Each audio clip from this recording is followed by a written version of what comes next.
Sir नमस्कार. नमस्कार sir.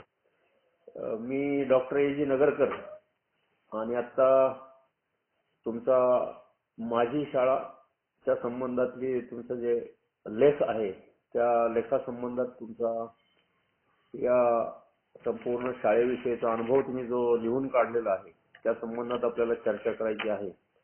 तर आजच्या या शैक्षणिक चर्चेमध्ये आपलं मी मनापासून स्वागत करतो.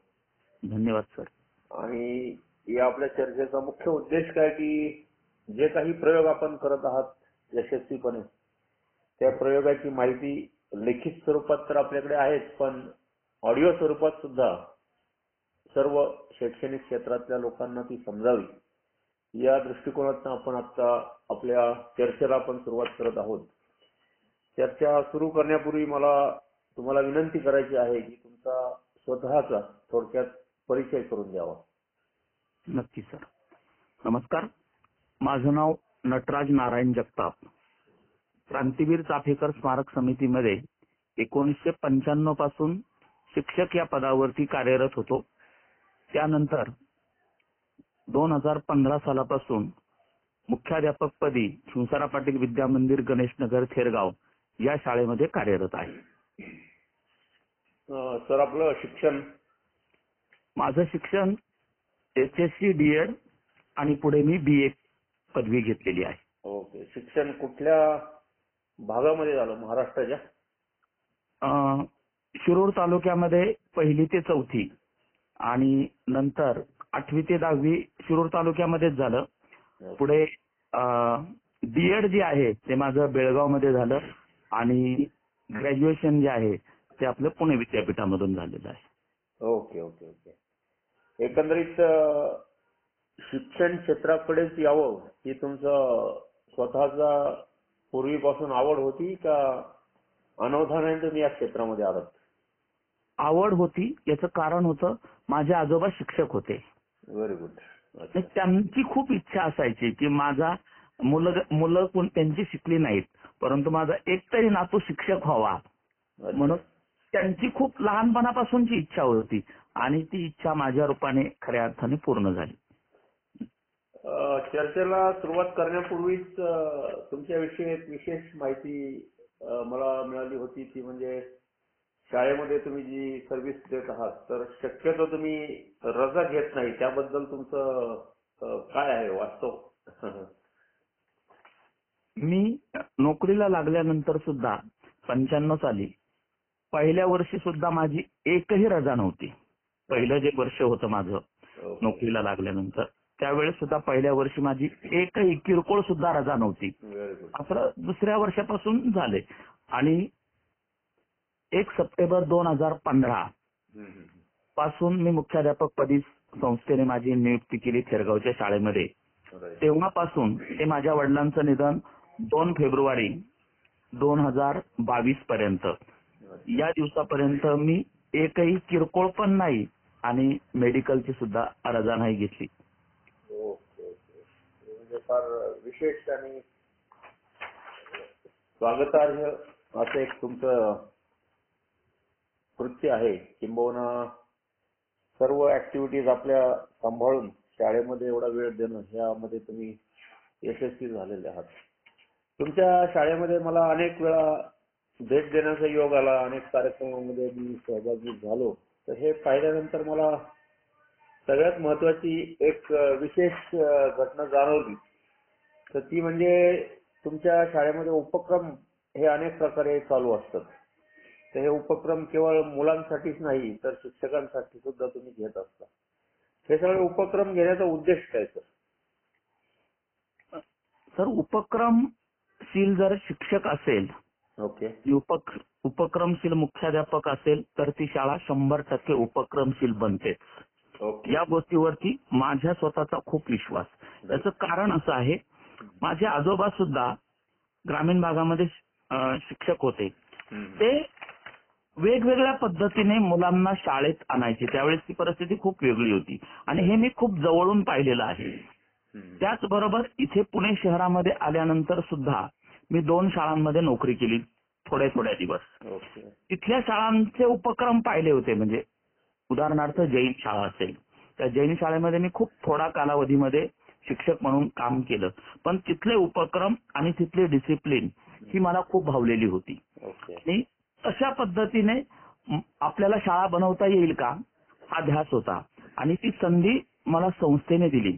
म्हणजे माझ्या पुढे 7 लोक सिनियर होते शिक्षक, आणि 7 लोकांच्या मधून अगदी लोकशाही पद्धतीने सर्वांना बोलवून सर्वांच्या मुलाखती घेऊन माझी मुख्याध्यापक पदी नियुक्ती केली. Very good. आणि जे संस्थेने मला एवढ्या लोकांना डावलून मुख्याध्यापक पदी नेमलेलं आहे ते सार्थ करणं हे माझं पहिलं कर्तव्य होतं. आणि म्हणून मी शाळेमध्ये आल्यापासून पहिल्या दिवसापासून वेगवेगळे उपक्रम घ्यायला सुरुवात केली आणि त्याचा परिणाम खूप चांगल्या पद्धतीचा झाला असं मला वाटतं. तुमचं एक तुमच्या शाळेमध्ये आजूबाजूला जो स्वच्छ भारत अभियान जो देश पातळीवरती गाजणारा कार्यक्रम आहे, तुमच्या शाळेच्या आजूबाजूलाही पूर्वी मला वाटतं कचरा ही मोठी समस्या होती, तर त्याच्यावरती तुम्ही काहीतरी वेगळा प्रयोग केला असं ऐकण्यात आलं होतं, त्याबद्दल काही सांगू शकाल? हो नक्की सर. 2 ऑक्टोबर 2015 हा दिवस महात्मा गांधीजींच्या जयंतीचा, आणि त्या दिवशी मी शाळेतील 1ली ते 7वीतल्या प्रत्येक साधारणपणे 17 शिक्षक आणि 17 शिक्षकांबरोबर प्रत्येक शिक्षकाबरोबर 15 मुलांची टीम, आणि तिथे असणाऱ्या ज्या 12-13 गल्ल्या आहेत त्या प्रत्येक 12-13 गल्लीमध्ये एक शिक्षक आणि 15 मुलं हातामध्ये खराटा, तोंडाला मास्क लावलेलं, काही मुलांच्या हातामध्ये डस्टबिन, झाडू असे घेऊन प्रत्येक गल्लीमधल्या प्रत्येक रूम मध्ये आम्ही गेलो. शिक्षक गेले आणि तिथे त्या पालकांना, तिथे राहणाऱ्या मुलांना, मुलींना सर्वांनी हात जोडून विनंती केली की आम्ही तुमच्या मुलासारखे आहोत, भावासारखे आहोत, तुम्ही आमचे ताई दादा आहात, आणि जर तुम्ही आमच्या शाळेच्या गेटला जर तुम्ही कचरा टाकला तर त्यामुळे आमची शाळा तर दुर्गंधित होतेच, परंतु आमच्या जीविताला सुद्धा धोका होऊ शकतो. असं निवेदन प्रत्येक मुलाने त्या प्रत्येक घरी जाऊन केलं. आणि जी अनेक वर्षाची समस्या होती, म्हणजे जवळजवळ 12-13 वर्षापासून अनेक प्रयत्न झाले होते तिथे ती कचरा कुंडी हटवण्यासाठी, सर्वांनी खूप मोठ्या प्रमाणात प्रयत्न केला होता, परंतु तो यशस्वी झाला नव्हता. परंतु हा प्रयोग अशा माध्यमातून झाल्यामुळं लोकांना त्याचं महत्व कळलं आणि ही छोटी छोटी मुलं आमच्या दारात आलेली आहेत, आपण हे असं करता कामा नये, त्याची जाणीव लोकांच्या मनामध्ये, हृदयामध्ये करून देण्यामध्ये शिक्षक आणि विद्यार्थी यशस्वी ठरले. आणि त्याचा परिणाम की जिथे देव सुद्धा बसवला होता, आणि देव बसून सुद्धा लोकांनी त्याला मान्यता दिलेली नव्हती, की इथे कचरा टाकू नका म्हणून देव सुद्धा बसवला होता, परंतु लोकांनी तरी ऐकलं नव्हतं. परंतु हा जो उपक्रम झाला, या उपक्रमाची यशस्वीता सर्व विद्यार्थी, माझे सर्व शिक्षक आणि विशेष करून वॉचमन दादा जे आहेत, पोळ दादा, या सर्वांच्या माध्यमातून आणि पालकांनी दिलेले सहकार्य, मनपाच्या कर्मचाऱ्यांनी आणि अधिकाऱ्यांनी दिलेले प्रेरणा आणि संस्थेने खंबीरपणे पाठीशी उभे राहिल्यामुळे ही कचरा कोंडी 100% बंद झाली. फारच वेगळा उपक्रम आणि यशस्वी उपक्रम. हो हो. तुमचं आणि तुमच्या शिक्षकांचं त्याबद्दल मी मनापासून अभिनंदन करतो. धन्यवाद सर.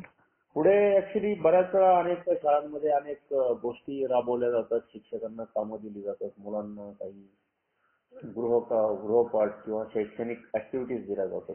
बरोबर. पण हे झालं किंवा नाही या संबंधामध्ये आपला रिव्ह्यू कशा पद्धतीने आपण घेता? नक्की सर, सांग. पण मी मुख्याध्यापक पदी रुजू झाल्यानंतर पहिल्या दिवसापासूनच सर्व शिक्षकांची बैठक घेतली आणि बैठकीमध्ये सर्व शिक्षकांना एक विनंती केली की कोणीही माझे नाही बोलायचं. कोणाला काही वाटत असेल, कोणाची काही शंका असेल तर त्यांनी स्पष्टपणे येऊन माझ्याजवळ मत व्यक्त करावं, मला समोरासमोर विचारावं की सर हे असं नकोय, आपल्याला असं करूयात, तर तुमच्या मताला 100% किंमत राहील, कोणालाही नाराज होणार नाही, असं आपण सर्वजण मिळून शाळा पुढे नेऊयात. आणि ठरल्याप्रमाणे तशी व्यवस्था लावण्यात आली आणि ठरवून काही गोष्टी केल्या की आम्ही पहिलीपासून विद्यार्थ्यांना स्पर्धा परीक्षांना बसवायला सुरुवात केली. स्पर्धा परीक्षेला. पहिलीपासून प्रत्येक वर्गात स्पर्धा परीक्षा घ्यावी. आणि त्याचा परिणाम असा झाला की मुलांच्या मनामध्ये स्पर्धा परीक्षेविषयी खूप छान मत निर्माण झालं. आणि परिणामतः आतापर्यंत म्हणजे या 9 वर्षाच्या कालखंडामध्ये 2 वेळा आपली मुलं 5वीच्या स्कॉलरशिप मध्ये आली, की जी यापूर्वी कधीही आपल्या शाळेतलं मूल स्कॉलरशिपला आलेलं नव्हतं. आणि त्याच्यामुळं तो एक परिणाम चांगला झाला आणि सर्व मुलांना स्पर्धा परीक्षेची सवय लागली. त्याचबरोबर स्कॉलरशिप हा जो विषय आहे त्याला सर्वात जास्त मी महत्व दिलं. स्पेशल वर्ग अख्खाच्या अख्खा वर्ग बसवायला सुरुवात केली. म्हणजे 50 मुलांचा असू देत किंवा 60 मुलांचा वर्ग असू देत, तो अख्खाच्या अख्खा वर्ग बसवावा आणि शिक्षक त्यासाठी स्पेशल नेमून त्यांनी तेच काम करावं. म्हणजे शिक्षक पण त्यातला तज्ञ होऊ शकतो आणि मुलं सुद्धा त्याप्रमाणे पूर्णपणे लक्ष देऊन काम करू शकतात. त्याला पालकांनी पण मोठ्या प्रमाणात प्रतिसाद दिला आणि तोही प्रयोग खूप यशस्वी झाला. अच्छा, व्हेरी गुड. शाळेत एकंदरीत सुविधा निर्माण व्हाव्यात किंवा आधुनिक सुविधा तिथे याव्यात यासाठी तुम्ही स्वतः आणि शिक्षकांनी बरेच प्रयत्न केलेत. तर त्यायोगे मला वाटतं तुमच्या शाळेमध्ये तुम्ही काही कॉम्प्युटर लॅब, त्यानंतर मला वाटतं स्टेम लॅब आणि असे काही वेगवेगळे प्रयोग राबवलेत. त्याबद्दल जरा माहिती द्यावी. हो, नक्की सर. आम्ही सुरुवातीला आपली बालवाडी सुंदर व्हावी याच्यासाठी एक पहिला प्रयोग केला. लायन्स क्लब ऑफ पुणे फिनिक्सच्या मदतीने त्यांना आम्ही विनंती केली की आमची बालवाडी सुंदर दिसावी आणि बालवाडी जर लहान वर्ग जर छान असतील तर पुढे ऑटोमॅटिक पुढे सुंदर सुंदर होत जातं. आणि त्याला लायन्स क्लबने खूप छान पद्धतीने आम्हाला प्रतिसाद दिला. आम्ही एक त्यांनी नाटक ठेवलं आणि त्या नाटकामध्ये जेवढे तुम्ही तिकीट विकाल म्हणजे आम्हा शिक्षकांना विद्यार्थ्यांना सांगितले तो सर्वच्या सर्व पैसा आम्ही तुम्हाला देऊ. आणि तो पहिला प्रयोग झाला आणि बालवाडी अत्यंत सुंदर झाली. जे की मी ज्यावेळेस 1 सप्टेंबरला शाळेमध्ये उपस्थित झालो त्यावेळेस बालवाडीची संख्या 100 होती, प्राथमिक शाळेची संख्या 603 होती आणि माध्यमिकची संख्या 300च्या आसपास होती. हीच संख्या आज 1500 पार पर्यंत गेलेली आहे तीनही विभागाची. आणि म्हणून बालवाडी सुंदर झाली पहिली. त्याच्यामुळे बालवाडीकडे ओढा पालकांचा लाभला. जास्तीत जास्त पालक बालवाडीत प्रवेश घेऊ लागले आणि मग बाकीच्या वर्गामध्ये ऑटोमॅटिकच पटसंख्या वाढत वाढत वाढत वाढत गेली. मुलांना त्या वातावरणाची सवय झाली. एक प्रकारे बॉन्डिंग निर्माण झालं. दुसरा प्रयोग जो झाला तो आम्ही ज्या विविध म्हणजे स्पर्धा परीक्षांना मुलांना बसवल्यामुळं म्हणजे इंडियन टॅलेंट परीक्षा असेल, मंथन परीक्षा असेल, स्कॉलरशिप असेल, 6वी 7वी साठीची राष्ट्रभाषा परीक्षा असेल, या स्पर्धा परीक्षांना बसवल्यामुळे पालकांच्या मनामध्ये एक आत्मविश्वास निर्माण झाला की इथे काहीतरी नवीन होत आहे. त्यामुळे पालकांच्या मनामध्ये एक विश्वासाची भावना निर्माण झाली आणि पालक जास्तीत जास्त शाळेमध्ये इन्व्हॉल्व्ह होऊ लागले. पालकांचा प्रतिसाद चांगला मिळाल्यामुळे आम्ही लगेच दुसऱ्या वर्षी लगेच फी मध्ये सुद्धा वाढ केली. म्हणजे या 9 वर्षाच्या काळामध्ये आपण 3 वेळा फी मध्ये वाढ केली आणि फी मध्ये वाढ केल्यामुळे आर्थिक सुबत्ता थोडी जास्त प्रमाणात निर्माण झाली. म्हणजे सुधारणा करण्यासाठी वाव मिळू लागला. कॉम्प्युटर लॅब आपल्याकडे पूर्वी पण होती, म्हणजे ही लॅब मिळण्यापूर्वी सुद्धा होती, पण ती सुसज्ज नव्हती. छोटे छोटे कॉम्प्युटर कोणीतरी दिलेले 1-2 असे होते. 7-8 कॉम्प्युटर असायचे, बसायला व्यवस्थितपणा नसायचा. मग आम्ही आमच्या सरला पाटील मॅडम म्हणून आहेत, त्या या शाळेमध्ये होत्या पूर्वी. त्यांची त्या मिलेनियम कंपनीची चांगली मैत्री होती. तिथले सगळे कर्मचारी अधिकारी परिचित होते. त्यांच्या मदतीने मी त्यांना बोलवलं कार्यक्रमाला आणि वास्तवता सांगितली. 15 ऑगस्टचा कार्यक्रम होता आणि शाळेत कोण मुलं येतात, कशी येतात याचं संपूर्ण चित्र मी त्यांच्या समोर मांडलं आणि तुमच्याकडनं आम्हाला अशी अपेक्षा आहे की आमच्या या गोरगरीब मुलांसाठी अत्याधुनिक पद्धतीची तुम्ही संगणक लॅब तयार करून द्यावी अशी मागणी केली. आणि ती त्या अभिचंदानी सरांनी एकदम लगेच मान्य केली आणि त्याची लगेच अंमलबजावणी सुद्धा सुरू केली आणि अत्यंत सुंदर पद्धतीने ती संगणक कक्ष उभा राहिला. त्याच वेळेस आम्ही एक हॉल बांधायचं ठरवलं. वरती ते जे आता दुसरा मजला आहे त्या दुसऱ्या मजल्यावरती कमी वर्ग पडायचे आणि मुलांना एका वेळेस बसण्यासाठी 200-250 मुलं बसायची म्हटलं तरी सुद्धा जागा नसायची. मग ज्या सलगरबाई आहेत त्यांच्या मदतीने डॉक्टर रंजनाताई नवले त्यांनी मोठी 4 लाखाची मदत एकदम डिक्लेअर केली आणि मी जवळजवळ ₹1.25 इतर शिक्षकांनी सुद्धा कोणी 50 कोणी 20 कोणी आपले जे माजी विद्यार्थी आहेत त्यांनी सुद्धा खूप मोठ्या प्रमाणात त्याला मदत केली आणि अशा प्रकारे तो 8 लाख रुपयाचा अत्यंत सुसज्ज असा हॉल पहिला तयार झाला. तो हॉल तयार झाल्यानंतर मग स्टेम लॅब सलगरबाईंच्या मदतीनेच एस्केप कंपनी आणि एनजीओ या दोघांच्या सहकार्याने स्टेम लॅब सुद्धा तयार झाली. अच्छा. तुमच्या शाळेमध्ये सहलीबद्दल एक विशेष योजना तुम्ही राबवली, त्याबद्दल काही माहिती द्यावी. आम्ही चिंचवडच्या शाळेमध्ये असताना सुद्धा हा प्रयोग करत असायचो की पालकांची सहल घेऊन जात असायचो. खरं तर हा प्रयोग चिंचवडच्या शाळेपासून माझ्या डोक्यामध्ये आम्ही सुरू केला आणि नियोजनबद्ध म्हणजे आणि मी त्यावेळेस चिंचवडच्या शाळेत असताना सहल प्रमुख असायचो. त्याच्या कुलकर्णी मुख्याध्यापिका होत्या त्या मला जिथे पालकांची सहल घेऊन जायचंय आपल्याला तिथे मला अगोदर पाठवायच्या. तिथे जा, तिथली सगळी ज्या ज्या ठिकाणी आपण जाणार आहोत तिथली व्यवस्था सगळी पहा, भोजनाची व्यवस्था पाहून या, तिथे ठरवून या आणि मग आपण पालकांना घेऊन जाऊ. ऐन वेळेस जर गेलो तर बसायला जागा मिळू शकत नाही, जेवणाची व्यवस्था व्यवस्थित होणार नाही आणि म्हणून तो उपक्रम त्यांनी सुचवलेला होता आणि तो शेरगावच्या शाळेमध्ये सुरू झाला आणि एक 550 पालकांची सहल म्हणजे 14 बस ज्यावेळेस डांगे चौकामधून सुरू झाल्या ते असं चित्र निर्माण दिसत होतं की पालकांची सहल एवढी मोठी. सर्च केलं आम्ही की कोणी असा हा प्रयोग केलाय का यापूर्वी, तर कोणीही असा पालकांच्या सहलीचा प्रयोग नव्हता केलेला की ज्याच्यामुळे ती सहल एक वेगळ्या प्रकारे झाली आणि चांगला पालकांचा रिस्पॉन्स आम्हाला मिळाला. तो प्रयोग अजूनही चालू आहे? अजूनही चालू आहे. हो. यावर्षी कुठे जाऊन आलात? यावर्षी आम्ही छत्रपती शिवाजी महाराजांच्या राज्याभिषेक सोहळ्याला 350 वर्ष पूर्ण होतात म्हणून आपले अध्यक्ष माननीय प्रभुने काका आणि कार्यवाह ऍडव्होकेट सतीशजी गोरडे सर यांनी सुरुवातीला जून महिन्यामध्येच एक आवाहन केलं की हे वर्ष आपण छत्रपती शिवाजी महाराजांच्या राज्याभिषेकाला 350 वर्ष म्हणून एक वेगळे तेच विषय डोक्यामध्ये ठेवून सतत त्या दृष्टिकोनातून आपण सगळे उपक्रम घ्यावेत आणि तसं ठरवल्यामुळे आम्ही पालकांची सहल तिथेच नेली. आमचा दीपोत्सवाचा कार्यक्रम होता, दिवाळीचा कार्यक्रम जो असतो त्या कार्यक्रमाची सुद्धा थीम आम्ही शिवराज्याभिषेक असंच ठेवलेलं होतं आणि त्याच्यामुळे पूर्ण वर्षभर ज्याला आपण म्हणतो 350 वर्ष साजरं करण्यासाठी विविध अंगाने आम्ही तो प्रयोग केला आणि तो मला असं वाटतं तो पालकापर्यंत खऱ्या अर्थाने पोहोचला. कुठली शाळा म्हटली की त्या संबंधामध्ये वेतनेतर अनुदान हे सर्व शाळांना मिळत नाही. तुमच्या शाळेमध्ये तुम्ही त्याबद्दल काय प्रयत्न केले?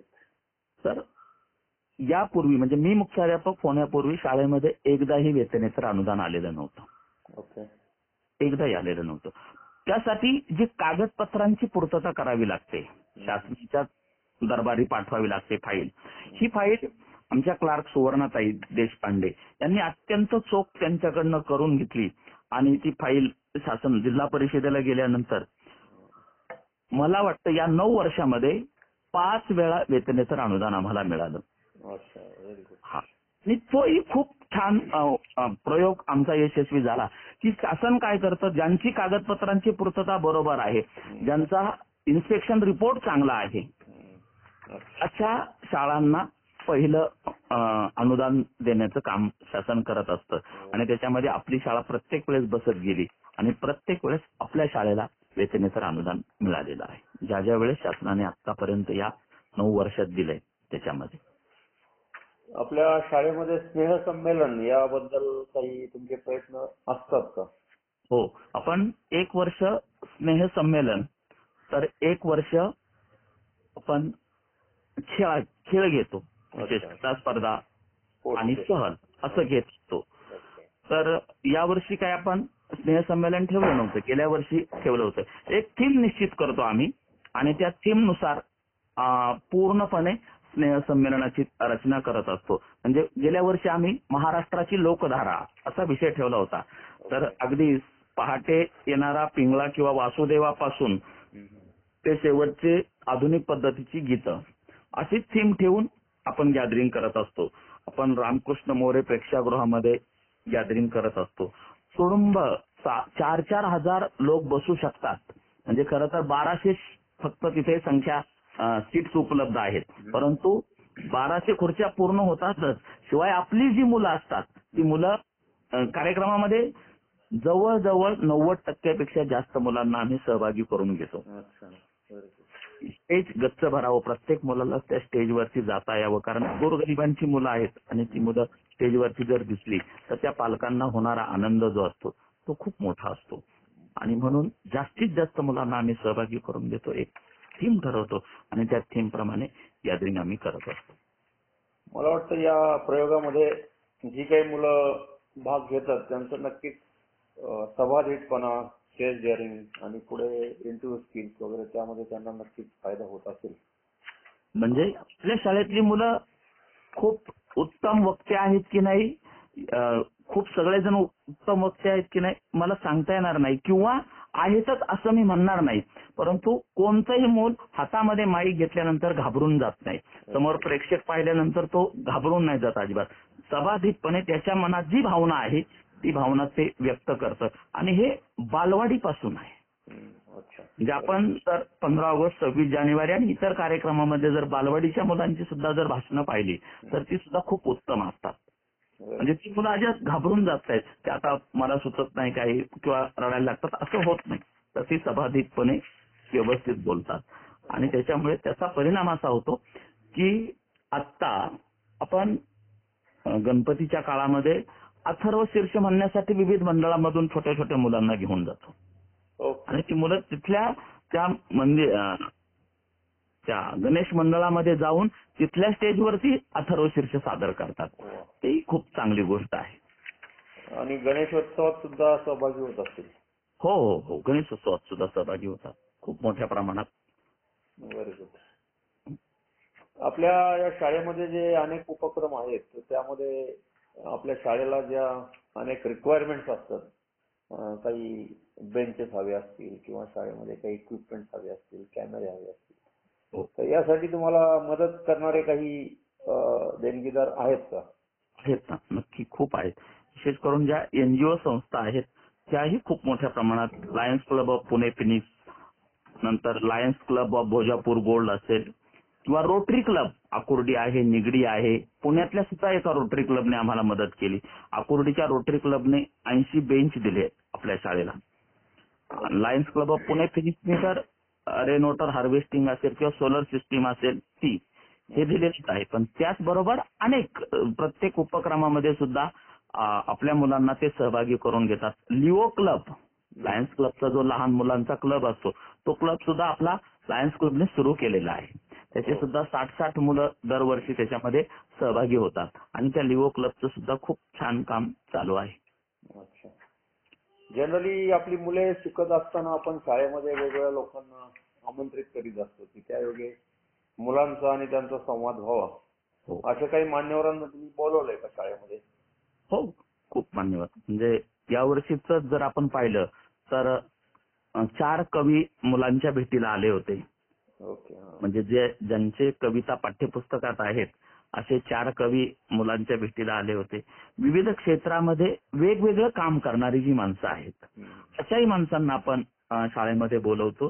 जे की ते त्या विषयातले तज्ज्ञ आहेत किंवा अनेक व्याख्यानं देतात. उदाहरणार्थ साने गुरुजी व्याख्यानमाला चालवणारे कराळे सर आहेत.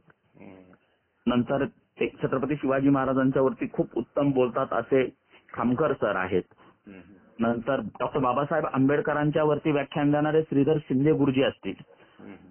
अशी माणसं आपण शाळेमध्ये बोलवतो आणि त्यांची व्याख्यान आयोजित करत असतो की ज्यामुळे मुलांच्या मनामध्ये एक वेगळी प्रेरणा निर्माण होऊ शकते.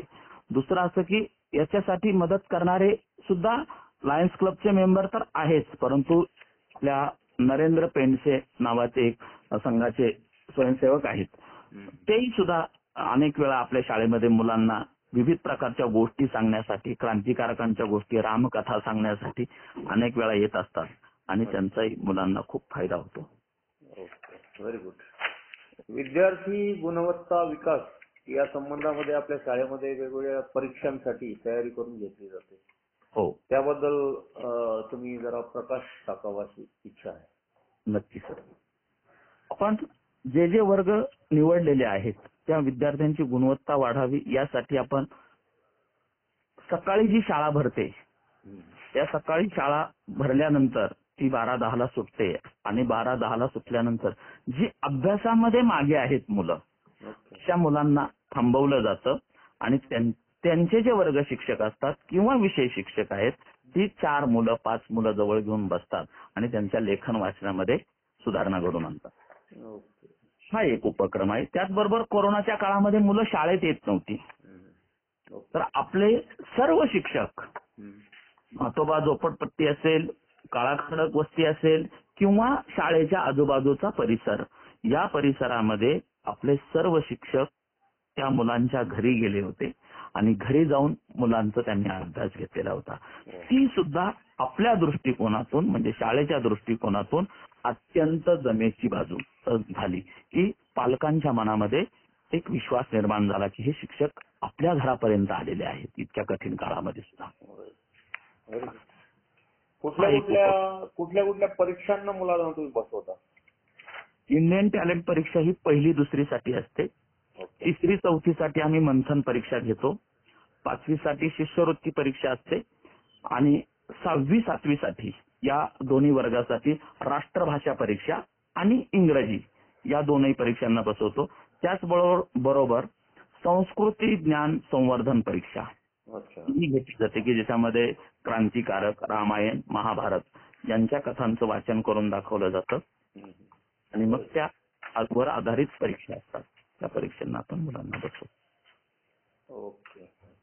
नवोदय विद्यालयाची सुद्धा परीक्षा असते. केंद्रीय विद्यालय जे आहे त्याला सुद्धा आपण 2 वर्ष मुलांना बसवलं होतं. नंतर मग तो आपण निर्णय घेतला की आपण स्कॉलरशिप वरतीच लक्ष देऊ म्हणजे 5वीचा अख्खा एक वर्ग 60 मुलांचा तो आपण स्कॉलरशिपला बसवूयात आणि त्याच्यासाठी पूर्ण ताकदीनुसार काम करूयात. एवढे अनेक उपक्रम सक्सेसफुली राबवल्यानंतर आपल्या शाळेतल्या काही शिक्षकांचं कौतुक नक्कीच झालेलं असेल. नक्कीच. काही असे विशेष काही पुरस्कार मिळाले? हो, आपल्या शाळेमधून पुष्पा जाधव म्हणून एक शिक्षिका होत्या, सरला पाटील पण या शाळेमध्ये असताना त्यांना पुरस्कार मिळाले. नंतर माधुरी कुलकर्णी आहेत त्यांना आदर्श शिक्षक पुरस्कार मिळाला. गोडसेबाई आहेत त्यांना आदर्श शिक्षक पुरस्कार मिळाला. नंतर रोटरी लायन्स क्लबचा तांबेबाईंना, जोशीबाईंना सुद्धा अनेक पुरस्कार मिळाले. आखाडेबाईंना अनेक पुरस्कार मिळालेले आहेत. एवढ्या शिक्षकांना तरी चांगले चांगले पुरस्कार मिळालेले आहेत. अजूनही असतील मला वाटतं काही नावं तरी. बरं, ठीक आहे.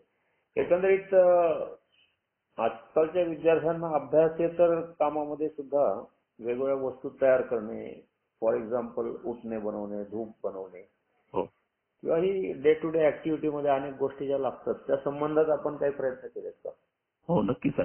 या संबंधामध्ये आपण खूप प्रयत्न केला. म्हणजे शिक्षकांनी आपल्या वर्गातल्या मुलांची निवड करायची आणि मुलांना काम वाटून द्यायचं की आता आम्ही उठणं बनवण्याचा आणि धूपकांडी बनवण्याचा उपक्रम घेतला होता की मुलांनी आपल्या शाळेच्या परिसरात जायचं, तिथलं जे निर्माल्य आहे ते निर्माल्य घेऊन यायचं.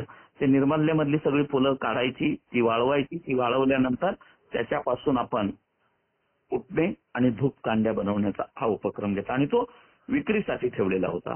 त्यातून आर्थिक पण मदत होते. त्या निमित्ताने मुलांना आर्थिक पण आपण जर कष्ट केले आणि आपली जर स्वतःची निर्मिती असेल तर त्याच्यातून पैसा मिळवण्याची एक वृत्ती त्यांच्या मनात निर्माण व्हावी हा एक भाग होता. त्याचबरोबर गांडूळ खत आणि कंपोस्ट खत हे 2 उपक्रम आपण करतो आणि त्याच्यातून त्या खतामधून सुद्धा आपल्याला आर्थिक लाभ होतो. त्याचबरोबर आपल्या शाळेच्या परिसरामध्ये असणारी जवळजवळ 550 छोटी मोठी झाडं आहेत. त्यांना सुद्धा आपण आपल्याच इथे तयार झालेलं खत मुलांना त्या झाडांना घालतो आणि त्याच्यामुळे त्याचा परिणाम खूप चांगला होतो. शाळेमध्ये केळीची झाडं आहेत, पेरूचं झाड आहे, आंब्याचं झाड आहे. या झाडांना आता फळं लागायला सुरुवात झालेली आहे. अच्छा. ऍक्च्युली फळं तयार होत आहेत. Very good, very good. आज 21 मार्च 2024 आणि आता लोकसभेच्या इलेक्शनचा सगळीकडे गवगवा चालू आहे. तर सामाजिक उपक्रम म्हणून मतदानासाठी शिक्षक आणि विद्यार्थ्यांसाठी काही तुम्ही प्रयत्न केलेत का? नक्की सर. आपण मागच्या लोकसभेच्या निवडणुकीला सुद्धा 100% मतदान करावं असा उपक्रम हातामध्ये घेतला होता. हा आपल्या संस्थेचाही उपक्रम होता. आणि आता सुद्धा आम्ही काही पोस्टर्स तयार केलेले आहेत की ज्याच्यामधून आम्ही आता ही परीक्षा संपली आपली साधारणपणे 8-9 तारखेपर्यंत परीक्षा संपणार आहे एप्रिल म्हणजे वार्षिक परीक्षा. आणि त्याच्यानंतरचे जे काही दिवस आपल्याला मिळणार आहेत शाळेमध्ये आपण येणार आहोत त्या दिवसांमध्ये आपण मतदान जागृती करणार आहोत. विविध गाण्यांच्या रूपामधून आपल्या संस्थेचे सदस्य आहेत आसारामजी कसबे यांनी अनेक या संदर्भामध्ये अनेक गीतं रचलेली आहेत. ती मुलं ती गाऊन दाखवतात. म्हणजे डांगे चौक परिसर असेल किंवा चिंचवडगावातला चाफेकर चौक असेल किंवा गल्ली गल्ली मध्ये जाऊन मतदान जागृती 100% मतदान झालंच पाहिजे, का करावं मतदान याविषयीचं आपण अनेक उपक्रम मुलांच्याकडून करून घेतो. मुलं शिक्षक त्याच्यामध्ये सहभागी होतात. मला वाटतं शाळेमध्ये अनेक लोक जे सहकार्य करतात देणगी स्वरूपात असतील, वैचारिक स्वरूपात असेल किंवा इतरही काही कॉन्ट्रीब्युशन असेल, तर अशा लोकांना शाळेमध्ये तुम्ही बोलवता का?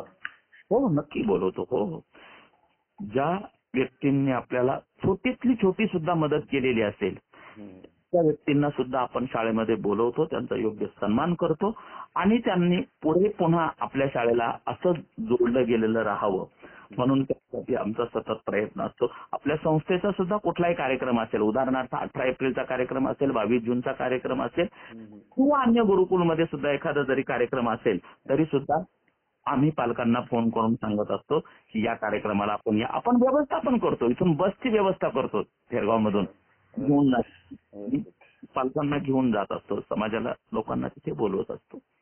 ओके. आता अनेक शिक्षक हे शिकवण्याचं काम तर करत आहेत, परंतु त्याचबरोबर शिक्षकांमध्ये सुद्धा गुणवत्ता असते की बाहेर येण्यासाठी शिक्षकांसाठी काही स्पेसिफिक असे उपक्रम किंवा स्पर्धा तुम्ही राबवता का? हो, नक्की. मी आल्यानंतर पहिल्याच वर्षी एक स्पर्धा घेतली होती आणि त्या स्पर्धेचं नाव होतं चाफेकरांच्या विषयी शिक्षकांची वक्तृत्व स्पर्धा. एक्सलंट. हा पहिला उपक्रम मी घेतलेला होता आणि तो एकदम यशस्वी झाला की काही शिक्षकांनी चाफेकरांचा अभ्यास फक्त वर केलेला होता आणि खऱ्या अर्थाने त्या स्पर्धेमध्ये आपल्याला 10-15 मिनिटं एकाच विषयावरती सातत्यपूर्ण बोलायचे. असंच मनात आल्यानंतर चाफेकरांच्या विषयीची अत्यंत बारीक अभ्यास शिक्षकांनी केला. खरं तर मी पण खूप बारीक अभ्यास केलेला आहे चाफेकरांच्या वरती. मी 98 सालापासून तर पर्यंत म्हणजे संस्थेमध्ये ज्या वेळेस वाड्यामध्ये जर कोणी पाहुणे आलेले असतील तर मला सर्वच जण सांगतात की सर तुम्ही चाफेकरांच्या विषयी माहिती सांगायला या. किंवा या असाही प्रयोग केला होता की शाळांमधून जायचं आणि चाफेकर बंधू सांगायचे. त्याही उपक्रमामध्ये मी स्वतःही सहभागी होतो, आपले अनेक शिक्षक सुद्धा त्याच्यामध्ये सहभागी झाले होते. त्याचबरोबर 3 वर्षापूर्वी आपण शाहीर शाळेमध्ये निर्माण केले. शाहिरांचे 2 गट निर्माण केलेले होते. या शाहिरांनी सुद्धा पिंपरी चिंचवड मधल्या मोठमोठ्या शाळांमध्ये गेले आणि त्यांनी चाफेकर त्या शाळेमध्ये जाऊन सादर केले. उदाहरणार्थ म्हाळसाकांसारखी शाळा असेल, MM सारखी शाळा असेल, या शाळांमध्ये मोठी गर्दी असते. म्हणजे 2-2, 5-5 हजार विद्यार्थी त्या शाळांमध्ये असतात आणि तिथे जाऊन या ज्ञान प्रबोधिनीमध्ये पण सादर केले. अशा ज्या मोठमोठ्या शाळा आहेत आणि छोट्या पण अशा अनेक शाळांमधून आपण शाहिरांनी तिथे जाऊन चाफेकरांचा पोवाडा गायण्याचा सुद्धा कार्यक्रम आपण 2 वर्षापूर्वी घेतलेला होता. Very good. म्हणजे ही एक नितांत गरज आहे. चाफेकर स्मारक समितीच्या शाळेमध्ये काम करणारे शिक्षक आणि विद्यार्थी त्यांना याबद्दल ज्ञान असणं हे अत्यंत गरजेचं आहे आणि तुमच्या या उपक्रमामुळे ते सर्वांना ते प्राप्त झालं, किंबहुना ते त्यांच्या मनामध्ये ठसलं. एकंदरीत आता आपली जी चर्चा जवळपास समारोपाकडे आलेली आहे, तर यामध्ये मला असं जाणवतंय की अनेक प्रयोग केलेत, सक्सेसफुल झालेत आणि चांगल्या प्रकारे अचिव्हमेंट झालेत. आजकाल आपण पाहतो की समाजामध्ये किंवा पिंपरी चिंचवड म्हणा अखिल महाराष्ट्रामध्ये हा एक मुख्य प्रश्न, मी स्वतः अनेक ठिकाणी जात असतो महाराष्ट्रात तेव्हा पाहतो की प्रत्येक ठिकाणी एक प्रकारे तक्रार अनेक शैक्षणिक क्षेत्रात काम करणाऱ्या मुख्याध्यापक असतील, शिक्षक असतील, त्यांच्याकडून ऐकायला मिळते की डे बाय डे मराठी माध्यमातल्या मुलांची संख्या कमी होत चाललेली आहे. तर तुमच्या शाळेची अवस्था काय आहे आता? आपल्या शाळेमध्ये मी जेव्हापासून मुख्याध्यापक झालो तेव्हापासून ते आतापर्यंत म्हणजे या 9 वर्षाच्या काळामध्ये एकही वर्ष असं नाही की त्या विद्यार्थ्यांच्या पटसंख्येत वाढ झालेली नाही. गेल्या वर्षीची पटसंख्या होती 850, तर आत्ताची पटसंख्या 30 सप्टेंबरची होती 856. अच्छा, म्हणजे ती कमी होत चालली ही तक्रार तुमच्या बाबतीत लागू पडत नाही? अजिबात लागू पडली नाही कधी. आणि दुसरी गोष्ट, अनेक इंग्रजी माध्यमांच्या शाळांमधल्या मुलांनी आपल्या शाळेमध्ये प्रवेश घेतलेला आहे. दरवर्षी किमान 15-20 मुलं इंग्रजी माध्यमाची शाळा सोडतात आणि आपल्या शाळेमध्ये प्रवेश घेतात. बरोबर. एकंदरीत तुमचे जे प्रयत्न आहेत त्या प्रयत्नांचाच एक भाग म्हणून मला वाटतं शाळेला तुमच्या अनेक पुरस्कार प्राप्त झाले. माझ्या माहितीप्रमाणे तुम्हाला ISO मानांकन आहे, पिंपरी चिंचवड मनपाचा आदर्श शाळा पुरस्कार तुम्हाला मिळालाय, गरिमा संस्कारक्षम शाळा पुरस्कार, ECA पिंपरी चिंचवड मनपा मध्ये 650 शाळांमधनं पर्यावरणपूरक शाळा हा प्रथम क्रमांकाचा पुरस्कार. ECA म्हणजे काय सर? मला वाटतं हे पर्यावरणासंबंधात आहे. पर्यावरणासंबंधी आहे. ओके. लायन्स क्लबच्या वतीने काही पुरस्कार आहेत, त्याचबरोबर यशवंतराव चव्हाण प्रतिष्ठान, असे अनेक पुरस्कार शाळेला मिळालेत. आणि या संपूर्ण शाळेमध्ये तुम्ही जी प्रगती करताय ती वाखाणण्याजोगी आहे. शाळेला भेट दिल्यानंतर, पाहिल्यानंतर, अनुभव घेतल्यानंतर शाळेमध्ये जे काही उपलब्ध साधनं आहेत तर त्या साधनांचा योग्य वापर व्हावा म्हणून एक तुम्ही वेगळा उपक्रम राबवतात. म्हणजे येणाऱ्या पालकांसाठी सुद्धा शाळेमध्ये काही ना काही योजना तुम्ही राबवल्यात, त्याबद्दल माहिती सांगावी. पालकांसाठी आपण जे पालक अशिक्षित आहेत त्यांच्यासाठी पण ही योजना आहे, म्हणजे त्यांना साक्षर करण्यासाठी. परंतु आता आई वडील सर्व मुलांचे साक्षर आहेत, आजोबा आजी कमी आहेत. असे 4-5 पालक आपल्याकडे आहेत की जे आमच्या धिवार म्हणून शिक्षिका आहेत, त्या धिवारबाई ते काम करतात की त्यांना लेखन वाचन मुलांना आलं पाहिजे. हा उपक्रम त्यांच्याकडे आहे. त्याचबरोबर पण पालकांना हा जो संगणक कक्ष आपल्याला दिलेला आहे, या संगणक कक्षामध्ये 12 ते 1 या वेळामध्ये सकाळची 7 असते, दुपारची भरणार असते, त्याच्यामुळे कोणीही नसतं. म्हणून आम्ही हा एक उपक्रम केला की आपण काय करूयात, 12 ते 1 या वेळात पालक पण शाळेमध्ये येत असतात मुलांना सोडवायला किंवा घेऊन जाण्यासाठी. त्यांनी तिथे बसावं आणि संगणक शिकावं. आपल्याकडे IT इंजिनियर असणाऱ्या शिक्षिकांची आपण नेमणूक केली तर त्याचा त्यांना व्हावा. आणि आता ही दुसरी बॅच आता सुरू झालेली आहे की ज्यांना आपण प्रमाणपत्र सुद्धा दिलं की तुम्ही हा कोर्स पूर्ण केलेला आहे. आणि मशीन क्लास, ज्या गरीब महिला आहेत त्यांच्यासाठी मशीन क्लास आपण शाळेमध्ये सुरू केला आणि जवळजवळ 60 महिला या मशीन क्लास शिकलेल्या आहेत. अनेक महिलांना आपण कागदी फुलं बनवणे, केक बनवणे, आईस्क्रीम बनवणे, चॉकलेट बनवणे असे कोर्सचं प्रशिक्षण दिलेलं आहे. त्याचबरोबर शाळेमध्ये एकूण 5 महिलांचे बचत गट स्थापन केलेले शाळेच्या माध्यमातून. ते महिला बचत गट कार्यरत आहेत. एकंदरीत आता आपण मुलाखत जवळपास 37 मिनिट पेक्षाही जास्त चालू आहे. आपण आता शेवटी शाळा विकास व्हावा, शाळेमध्ये अजून काही चांगल्या चांगल्या सुविधा निर्माण व्हाव्यात यासाठी मुख्याध्यापकांची सर्वात जास्त तळमळ असते. तर शाळेला आता कुठल्या कुठल्या गोष्टींची आवश्यकता आहे हे थोडक्यात तुम्ही सांगावं आणि नंतर आपण समारोप करू. नक्की सर. शाळेमध्ये विद्यार्थी संख्या खूप मोठ्या प्रमाणात आहे. त्या प्रमाणात वर्गखोल्या मात्र उपलब्ध नाहीयेत.